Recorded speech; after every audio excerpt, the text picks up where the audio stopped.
It was also fascinating because I was majoring in English literature at the time. I was thinking about becoming a doctor, and maybe I was going to get ordination. And my grandmother, like, of course, like everybody wants the Jewish doctor in the family.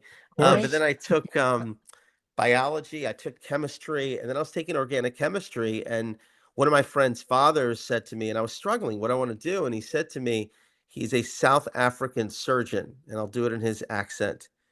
He said, Donnie, and by the way, I wasn't born with the name Rabbi, but that's what he called me. He says, medicine will dilute your religion. Ah, And he Ah, basically said to me, like, if you want to be a doctor and you're passionate about it, then that's great.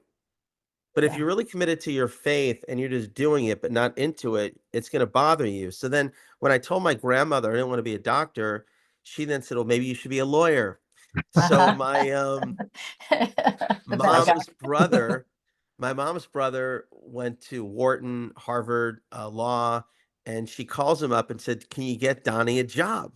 So he calls his friend at a labor law firm. So I worked for 2 summers at a labor law firm in Atlanta. And Huh? simultaneously, I was getting more involved in Jewish communal life, and I didn't feel like the law was fulfilling it for me.